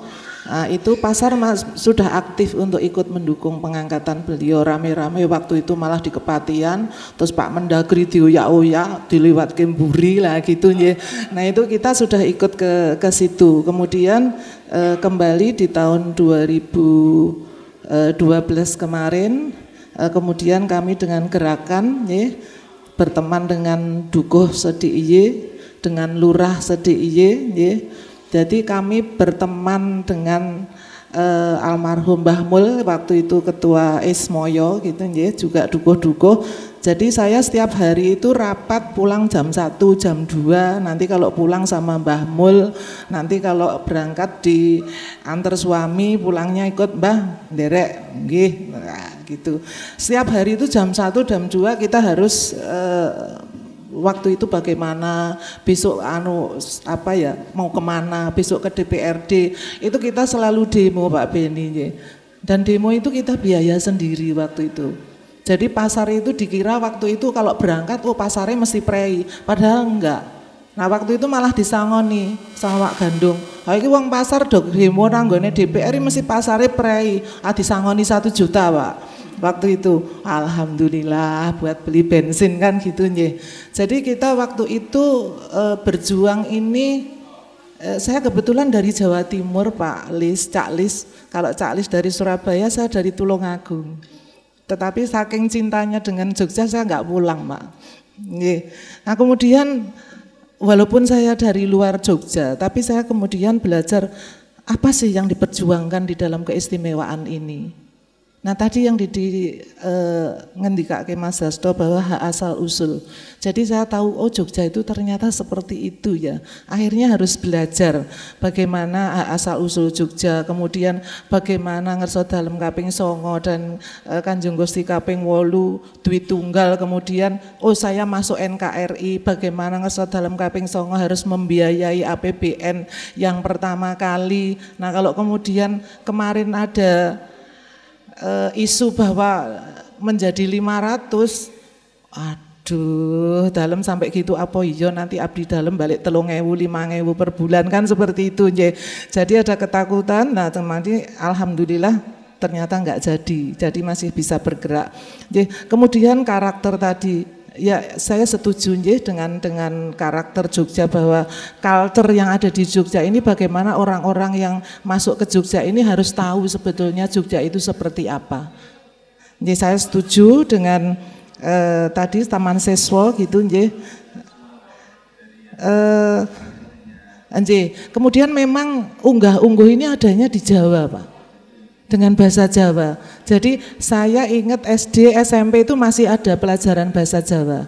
Jadi sopan santun, unggah-ungguh itu memang dibuktikan dengan bahasa Jawa, di mana kalau kita dengan teman itu pakai bahasa ngoko, nanti dengan bahasa pasar itu kromo madyo, dengan orang yang lebih tua nanti pakai kromo inggil, kan seperti itu. Jadi unggah-ungguhnya di situ. Jadi kemudian memang yang ada unggah-ungguh ini ada di Jawa. Kalau bahasa Indonesia, bahasa nasional dengan piyayi sepuh ya mandi, kita dengan sebaya mandi tetap mandi. Tapi dengan bahasa Jawa, bagaimana orang Jawa menghargai orang yang lebih sepuh, bagaimana menghargai pejabat dengan kromo inggilnya. Kan bahasa Jawa tidak membahasakan diri kita sendiri, tapi untuk yang orang kita hormati. Katakanlah wah mangke kula tak siram rumiyin. Nah itu kan salah gitu nggih. Kadang ada gojekan bapak sare kula siram kan gitu nggih. Jadi kadang-kadang itulah yang bagaimana unggah-ungguhnya itu. Jadi saya ingat pelajaran SD SMP seperti itu, makanya saya sarujuk gitu dengan Taman Siswok bahwa sebetulnya untuk bahasa lokal ini masuk ke kurikulum. Nggih. Seperti itu. Kemudian kayaknya Pak Luah Nggosari ini kalau tak pinjem gambar ketawang boleh mboten nggih Pak Budi? Pak Lurah nek tak pinjem gambar ketawang boleh enggak ya? Ketoke wis semangat banget saya jadi enggak ngantuk loh. Kalau semua lurah kayak Nggosari wah Jogja luar biasa ini nggih. Jadi bagaimana Dana S ini bisa diaplikasikan baik itu di dalam kehidupan masyarakat, tidak hanya di dalam budaya. Kayak koperasi ya Pak Beni, sebetulnya saya pegang Kemah Ripah itu selama 12 tahun, kemudian sekarang saya di Sekar Kepelwangi sudah 6 tahun. Bagi saya di koperasi ini tujuan utama itu bukan SHU Pak, kayak tadi, bukan nama, bukan nama, bukan SHU. Kesejahteraan anggota itu tidak hanya di SHU saja, tetapi bagaimana kalau kami di pasar, transaksi itu meningkat dengan sarana prasarana yang baik. Nggih, Bu. Nggih. Kula kinten cekap. Oh nggih. Gantosan. Jadi matur sembah nuwun Bu Sukarsini. Nggih, ngaten. Matur nuwun wekdalipun. Semoga kita beri aplaus, semoga Dana S bisa lebih untuk kesejahteraan masyarakat. Amin. Matur nuwun. Wassalamualaikum warahmatullahi wabarakatuh. Bu Sukarsini, saya khawatir kalau enggak dialihkan nanti beliau sampai jam 1 nanti bicaranya, karena biasanya rapat tadi ceritakan sampai jam 1. Kita sapa juga Dr. Bondan, beliau mantan Kepala Dinas Kesehatan dan juga sekarang statusnya bukan hanya dokter tapi juga merangkap tabib dan juga yoga dan juga macam-macam budayawan juga. Kami persilahkan untuk memberi refleksinya dari perspektif capaian kesehatan 13 tahun keistimewaan daerah istimewa Yogyakarta. Monggo Dr. Bondan. Iya, terima kasih. Mungkin tidak khusus tentang capaian kesehatan, tapi saya malah pengen tertarik kepada apa yang disampaikan oleh Pak Hasto tadi, bahwa sebetulnya keistimewaan itu lahir bukan karena macam-macam atau budaya atau apa, tapi dari sisi politiknya ya. Jadi karena pada waktu itu ada raja yang kemudian masih mempunyai wewenang, kemudian jasa-jasa politik kepada Republik Indonesia. Nah kalau soal politik itu kan yang penting adalah kepentingan. Jadi tidak ada yang abadi di politik kecuali kepentingan. Jadi kepentingan itu bisa kepentingan masyarakat atau kepentingan dari penguasa, termasuk juga keistimewaan ini. Nah kalau dari sisi kepentingan yang saya alami sebagai orang Pemda, pernah jadi orang Pemda, bedanya dengan daerah lain itu memang ada bedanya. Jadi karena tidak ada kepentingan dari Sultan sebagai gubernur untuk melestarikan kekuasaannya, katakanlah begitu, maka tidak akan terkooptasi oleh partai-partai politik. Tidak ada macam balas jasa, dan itu akan berpengaruh ke bawah gitu. Mungkin Pak Beni juga merasakan, karena tidak ada figur yang punya kepentingan yang kurang bagus, kita di bawahnya juga akan menuruti itu, khususnya di Pemda DIY ini. Sehingga dalam tata pemerintahan DIY ini kita mengacu kepada sultan yang lebih bersih, lebih sesuai dengan aturan, karena tidak ada kepentingan. karena pelestarian kekuasaan tetap akan menjadi lestari begitu, sehingga kita pun menuruti itu gitu. Nah, kuncinya memang di pembantunya memang harus yang bagus sehingga bisa lebih bagus lagi di dalam pemerintahan. Meskipun memang ada hal yang perlu kita soroti, yaitu koordinasi dengan kabupaten kota yang mempunyai kepentingan politik. Dan dari catatan gubernur yang raja ini tentu mestinya harusnya bisa mengkoordinasikan kabupaten kota dengan lebih baik. Itu yang mungkin perlu kita soroti. Kemudian dari sisi kepentingan masyarakat, DIY ini ternyata mempunyai kemiskinannya dari 2015 sampai 2025 itu penurunannya tidak terlalu banyak gitu. Kemudian katanya termiskin se-Jawa. Preferensi termiskin se-Jawa itu DIY.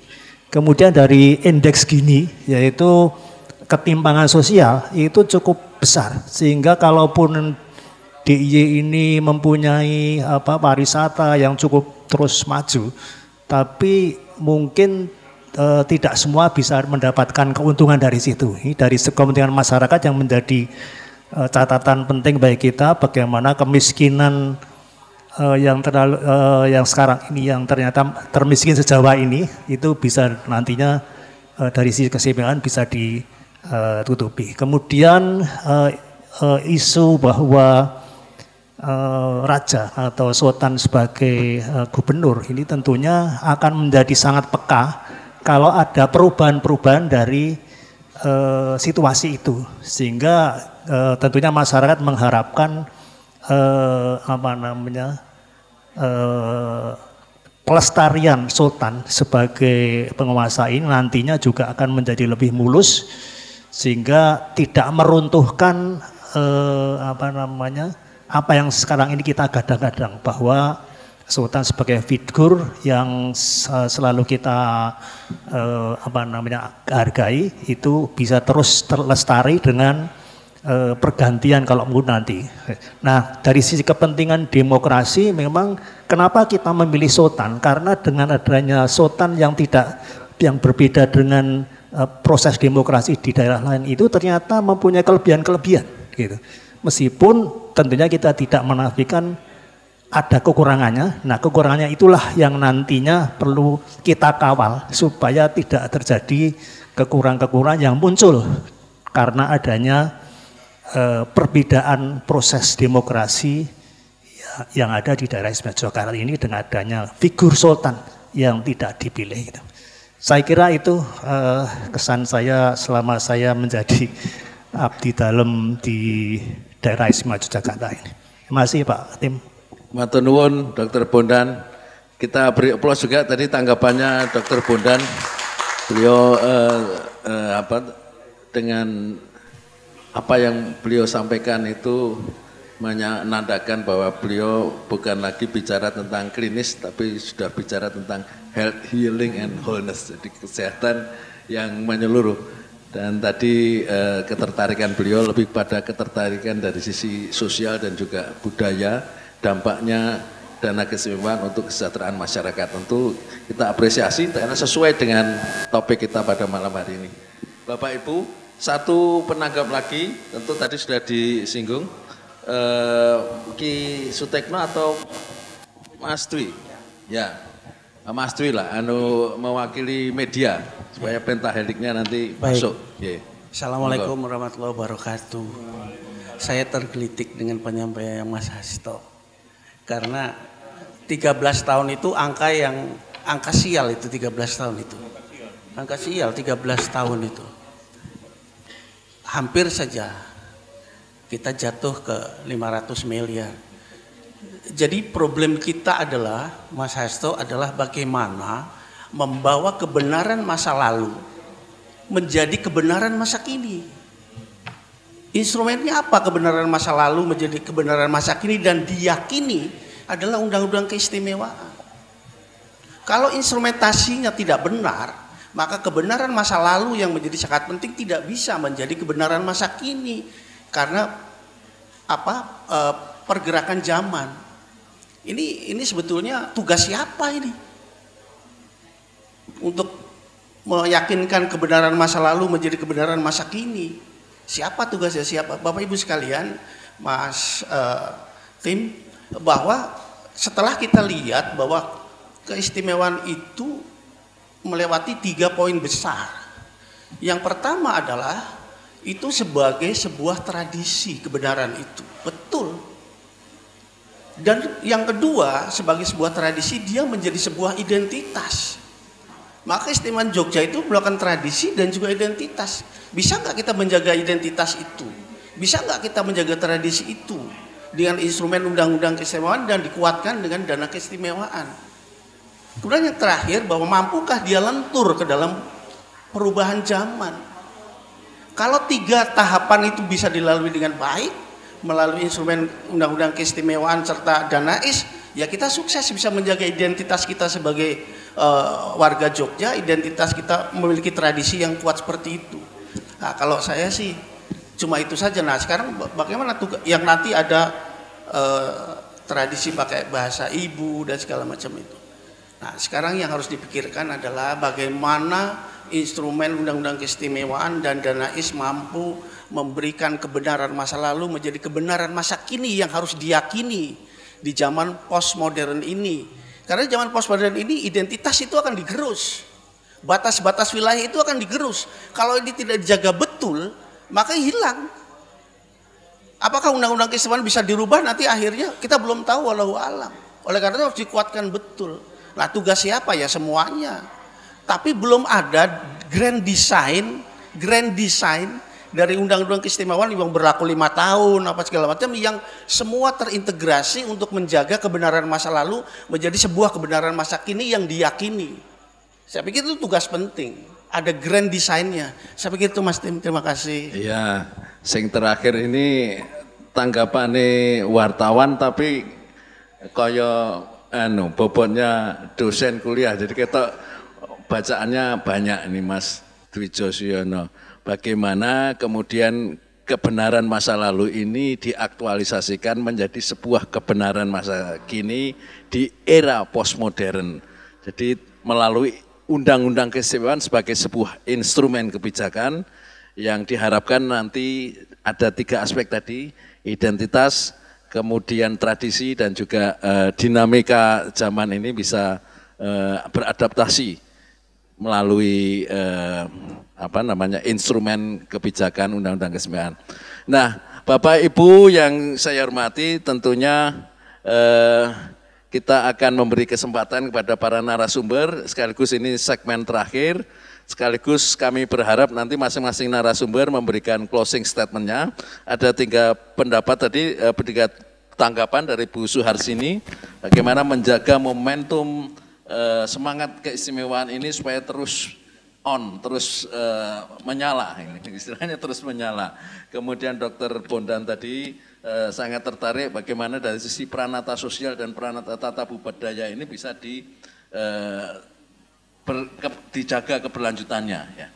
Lalu kemudian Mas Dwi tadi kebenaran masa lalu diaktualisasikan dalam kebenaran masa sekarang dan itu tanggung jawab kita semua yang mestinya grand design keistimewaan Yogyakarta itu harus mulai kita rancang bersama-sama demi keistimewaan Yogyakarta yang ke depan. Pertama kami serahkan kembali kepada Mas Hasto untuk memberikan tanggapannya sekaligus closing statement-nya. Monggo Mas Hasto. Ya, beberapa saat sebelum Bung Karno meninggalkan Yogyakarta untuk kembali ke Jakarta pada periode setelah Jogja kembali ya, kemudian penyerahan kedaulatan, itu beliau menulis dalam sarek kertas bahwa Yogyakarta menjadi termasyhur karena jiwa kemerdekaannya, hidup-hidupilah terus jiwa kemerdekaan itu. Jadi kalau kita ingin Jogja itu terus termasyhur, ya kita harus menghidupi jiwa merdeka. Jiwa merdeka ya kayak Budarsini ini gitu. Orang-orang seperti Budarsini itu kudu diurip-uripi. Karena mereka adalah pemilik kedaulatan, mereka lah yang bergerak di grassroots dari dulu sampai sekarang. Dia pedagang kecil, tadi saya melihat ada Pak Rahman, Ketua Paguyuban Andong, hadir juga. Itu kudu diurip-uripi Pak Bonan.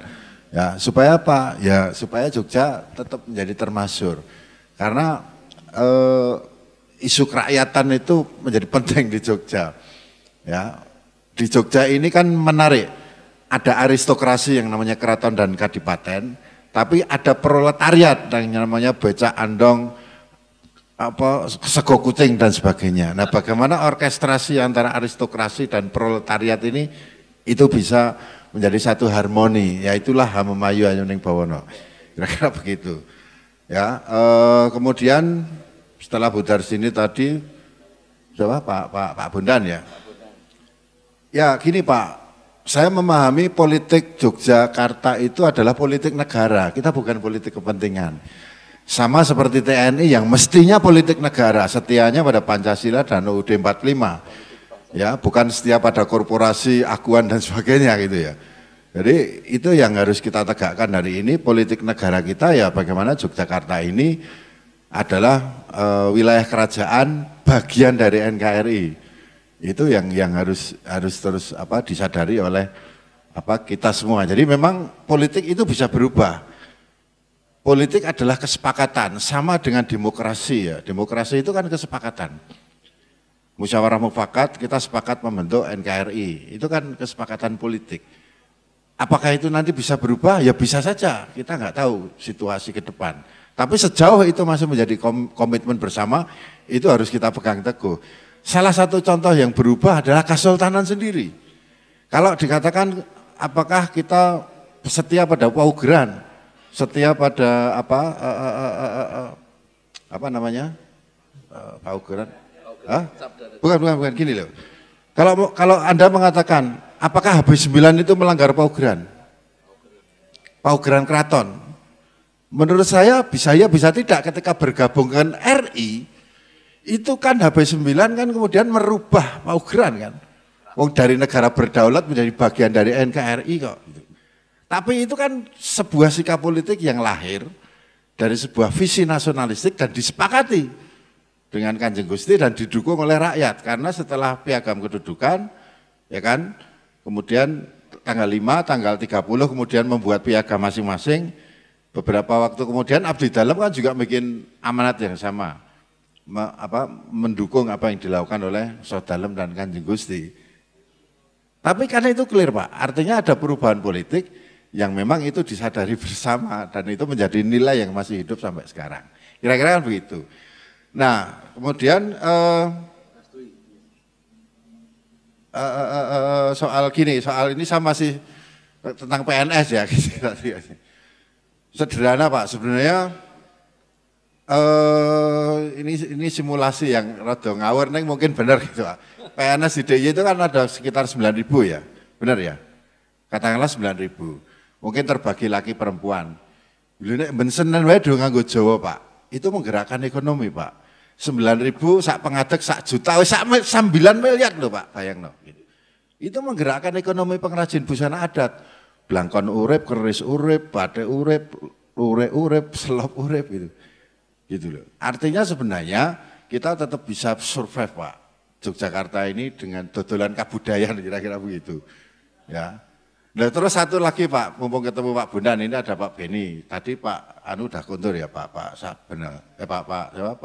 Kaspir. Saya itu kadang-kadang rada anyel karo pensiunan kepala dinas. Bar pensiun dong apa? Gitu. Iso do sugih, iso do ngono ya mergo dalam kira-kira kan begitu. Kudune nek bar pensiun iki mbok ya do gawe LSM, do gawe yayasan, do gawe penguatan organisasi, ngewangi ngerso dalem saka mburi.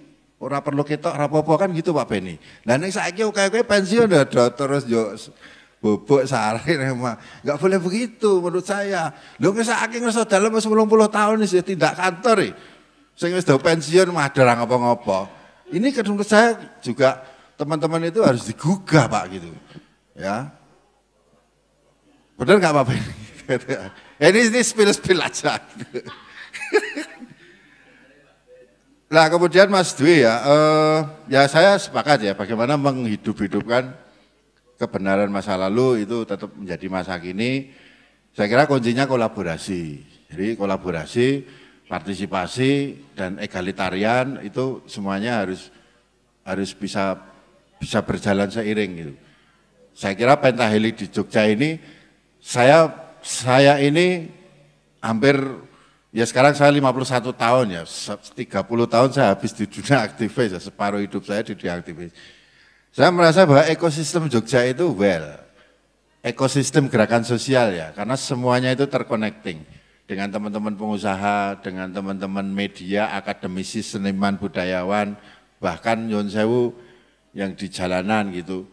Ini semuanya terconnecting di Jogja itu, iso ono komunikasi, beda dengan daerah lain. Sehingga kalau kita mau melakukan sesuatu itu gampang Pak di Jogja, karena ekosistemnya terbangun. Mungkin teman-teman seniman juga merasakan, ngerasakan ya Pak Anji, bagaimana hubungan dengan akademisi, dengan pemerintah, dengan pengusaha, dengan siapapun elemen. Nah ini yang saya kira yang tadi saya tangkap dari Mas Dwi itu ya semangatnya. Bagaimana kebenaran masa lalu menjadi kebenaran sekarang ya. Contohnya saya kira banyak ya suri toladan yang dilakukan Suwargi Kaping Songo dan Kaping Wolu, bagaimana mereka membidani UGM, kemudian juga UGM kemudian mendiaspora banyak kampus-kampus baru sampai hari ini gitu. Itu kan satu circle yang terus hidup gitu. Dan disitulah saya kira kata-kata Bung Karno tadi menemukan relevansinya. Bagaimana kita akan menjadi terus termasur kalau kita menghidup-hidupi jiwa merdeka itu. Matur nuwun. Kita beri aplaus kepada Mas Widiasto, ya luar biasa, aktivis yang masih konsisten dengan nilai-nilai keistimewaannya dan menghidupkan nilai keistimewaan itu dalam dirinya, sehingga selalu berapi-api kalau bicara, kalau pidato, kalau orasi, ini Mas Hasto. Selanjutnya Mas Caklis. Kalau saya dari apa yang saya sampaikan tadi, kalau coba dicermati lagi dari daftar-daftar yang data yang sudah dilakukan oleh teman-teman di Taman Siswa dari sisi pendidikan, kenapa Taman Siswa kok secara tidak langsung mengatakan bahwa lembaganya itu lembaga kebudayaan, tetapi bergeraknya di bidang pendidikan. Dan lebih spesial lagi, kalau kita cermati dari tahun awal berdiri sampai saat ini, yang menjadi konsentrasi memang di kesenian tetapi sebagai pendidikan. Mungkin tadi catatan dari Mas Lurah juga cukup menarik. Bahkan kalau kita cermati, walaupun kesenian seperti yang diungkapkan Ki Hajar itu hanya bagian dari kebudayaan, tapi kesenian itu punya pengaruh yang paling dalam ke dalam jiwa manusia. Ini catatan penting bagi kita semua. Saatnya memang kalau kegiatan seni-seni yang ada di Daerah Istimewa Yogyakarta ini mulai mengarah kepada pendidikan karakter yang tadi kaitannya dengan yang disampaikan Mas Hasto. Gitu kok iso ono korupsi, kira-kira seperti itu ya Mas Hasto. Bagaimana itu menjadi satu titik dari, saya teringat dengan liriknya hip hop itu ya, Jogja hip hop, istimewa negerinya, istimewa orangnya. Orangnya itu berarti ya karakternya, karakter yang dibangun dari kearifan lokal, di mana Ki Hajar memanfaatkan kesenian itu dipakai untuk benar-benar memasukkan kearifan lokal itu ke dalam jiwanya, karakter-karakter manusianya. Bapak Ibu, teman-teman semua, saya kira perubahan atau paradigma kesenian yang hanya sebagai pentas, festival, ngurip-ngurip ke seniman, oke, enggak masalah, tetapi kita sudah harus memulai memasukkan kesenian itu. Kalau di Jawa Barat sedang rame-ramenya dulu itu KDM dengan apa? Barak tentara, barak militer ya. Harusnya di Jogja juga nambahi barak militer itu oke. Barak militer itu sebenarnya dari konsep pendidikan itu adalah menertibkan panca indera. Menertibkan panca indera itu lebih ke arah fisik ya. Dan itu dalam pendidikan disebut adalah pendidikan etika, etis atau etika. Sementara itu hanya menertibkan panca indera, tapi hatinya belum. Maka Ki Hajar Dewantara memanfaatkan kesenian itu untuk menertibkan hatinya melalui estetika. Maka harusnya etika dan estetika itu pendidikannya menyatu. Maka manfaatkan kesenian seperti yang di riset. Saya kira risetnya cukup panjang Ki Hajar, dan saya ketika pada titik ini kami teman-teman di Taman Siswa di Lab Sariswara sudah selesai nih Ki Hajar dengan risetnya. Kita tidak akan punya banyak pertanyaan, bukti-bukti yang ada pun sudah mulai mengalir tentang fungsi-fungsi kesenian yang dipakai pendidikan tadi itu. Saya kira itu penting sekali bagaimana kita mulai mengarahkan termasuk sastra lokal lisan tembang dolanan yang memakai bahasa Jawa tadi itu juga sudah saatnya dipraktekkan gitu loh.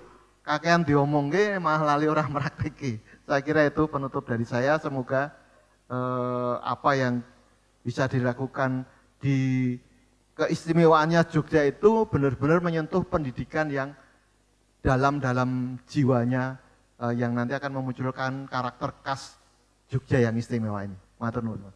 Ya, matur nuwun Cak Lis, luar biasa bagaimana pendidikan karakter ini harus terus ditegakkan demi keistimewaan Yogyakarta yang kita cintai ya tentunya. Sastro Jendro Ayuningrat Prangruwating Diu. Nah, luar biasa, kita beri aplaus kepada Cak Lis dan juga closing statement yang sudah disampaikan. Lalu Mas Lurah, monggo saya aturi untuk memberikan tanggapannya. Sebenarnya dua narasumber tadi telah memberikan tanggapan yang luar biasa, tapi coba saya dari perspektif pamong atau kalurahan saja, bahwa memang terkait dengan banyak hal, baik itu politik maupun gerakan menjaga Jogja ini, harus kemudian memang tadi diturunkan secara masif, baik itu kalau sekarang kan di level pamong sudah ada pawiatan gitu ya, walaupun saat ini baru lurah sama dukuh. Untuk pamong lainnya itu kan belum gitu ya. Artinya itu menjadi satu langkah yang konkret agar punggowo-punggowo atau mereka yang menjadi poro-poro ini juga bisa mengetahui dan kemudian menceritakan kepada warga masyarakat. Tapi secara konteks bahwa ini menjadi langkah yang baik gitu ya. Apalagi kemarin kebetulan kan saya juga di Ketua Karang Taruna Kabupaten dan dari Gusti Kanjeng Ratu Hayu di kepengurusan Karang Taruna Daerah Istimewa Yogyakarta, bahwa saat ini generasi milenial di Punokawan itu juga sudah ada pawiatan untuk generasi muda. Nah itu perlu dimasifkan lagi agar kemudian di situ tahu bagaimana sejarah keraton, sejarah Pakualaman, sejarah Jogja, pemanfaatan dais dan lain sebagainya itu bisa terdeliverikan. Walaupun juga konten-konten yang menyentuh terhadap itu semua juga telah dibuat, tapi memang in class atau tadi barak militer ini barak keistimewaan gitu ya Pak. Yang kemudian menanamkan nilai-nilai keistimewaan memang saya yakin muatan lokal tentang keistimewaan juga perlu dideliverkan ke anak-anak SD agar kemudian anak-anak kita ini ketika di rumah itu ya kalih ibuke nggo basa Jawa. Saniki kadosé do matur do nggo Inggris malah gitu. Nah, ini menjadi dinamika yang saya harus dijawab dengan keistimewaan Jogja ini. Selain itu juga saya membayangkan ketika tadi kita ngobrol sama Pak Hasto, abdi dalem di Pakualaman sama keraton ini kan ya kalau Pakualaman tadi 3.000-an dan sebagainya. Saya membayangkan ketika kami ini kan dikukuhkan sebagai pemangku keistimewaan, tapi kami bukan menjadi bagian abdi dalem gitu. Bagaimana kalau 392 kalurahan dan puluhan kelurahan ini dari lurah sampai kemudian RT, RW itu jadi abdi dalem, saya yakin juga akan menjadi kekuatan yang luar biasa gitu loh. Secara otomatis gitu loh. Ya tetap mereka punya kewajiban caos dan lain sebagainya, tapi saya yakin ketika konteks saya ini mohon maaf, perangnya itu kan tidak perang dalam konteks panah-panahan, tapi bisa melalui media sosial dan lain sebagainya, mereka akan menjadi garda terdepan untuk terus membela dan menyampaikan keistimewaan gitu lah. Kalau dibaratkan, dibanjarkan prajuritnya itu akan ratusan ribu, karena secara otomatis, kalau secara birokrasi kan kami sudah kawulo dalem gitu ya, tapi kalau secara keraton kami hanya kawulo sebagai rakyat saja itu. Nah ini menjadi unek-unek kecil yang siapa tahu ke depan gitu kan agar menjadi sebuah kekuatan untuk Jogja sendiri. Selain itu juga bagaimana internalisasi keistimewaan ini agar masif melalui diskusi-diskusi ini, agar diskusi ini juga masuk di level kampus dan terus kita bawa di Karang Taruna juga agar keistimewaan ini bukan hanya sebagai warisan saja, tetapi juga amanah yang pasti akan menjadi abadi ketika dijadikan menjadi sebuah karya dan perlu dilestarikan menjadi sebuah budaya dan tentu dihidupi dari rakyat yang ada di Jogja ini. Karena keistimewaan ini adalah jati diri bagi warga Jogja yang dengan segala perjuangan Sultan Hamengkubuwono ke-9 yang kemudian telah ikut bersama-sama memerdekakan Indonesia. Mungkin ini matur nuwun. Terima kasih Mas Sugi, kita beri aplaus kepada Pak Lurah kita, Bu Wosari, sekaligus memang tokoh muda kita karena juga beliau aktif di Karang Taruna dengan gagasan-gagasan kreatifnya. Bapak Ibu, beginilah para tiga aktivis jika berkumpul bicara tentang 13 tahun keistimewaan daerah istimewa Yogyakarta dan momentum untuk memajukan kesejahteraan rakyat. Seperti tadi yang disampaikan Cak Lis mewakili Taman Siswa dan gerakan dari Sarisworo akan menyampaikan beberapa catatan dan juga rekomendasi terkait dengan apa yang beliau sampaikan tadi, juga buku kepada Jogja Semesta, dalam hal ini akan diwakili oleh Pak Syahbinal. Monggo kami persilakan. Dengan demikian telah selesai dialog budaya dan pensi Jogja Semesta seri yang ke-147 ini. Saya Timothy Aprianto, jika ada kesalahan selama saya menjadi moderator ini, mohon maaf. Semoga Jogja Semesta ini bisa berkontribusi selalu, dan salam Jogja Semesta dari Jogja untuk semesta. Kita beri aplaus untuk kita semua. Terima kasih. Wassalamualaikum warahmatullahi wabarakatuh. Untuk kenang-kenangan dari Jogja Semesta bisa diberikan juga Pak Syahbinal, monggo kepada 3 narasumber. Pada Mas Widi Hasto Wasono Putro di depan meja, Mas, di depan meja ya. Monggo.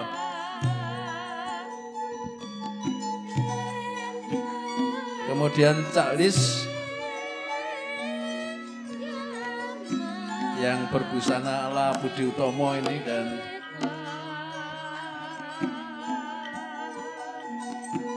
Mas Rahmat Mas Luki, monggo.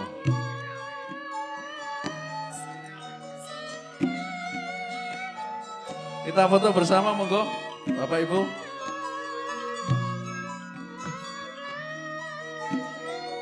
Oh, ini Pak Tasbir masih ada ya.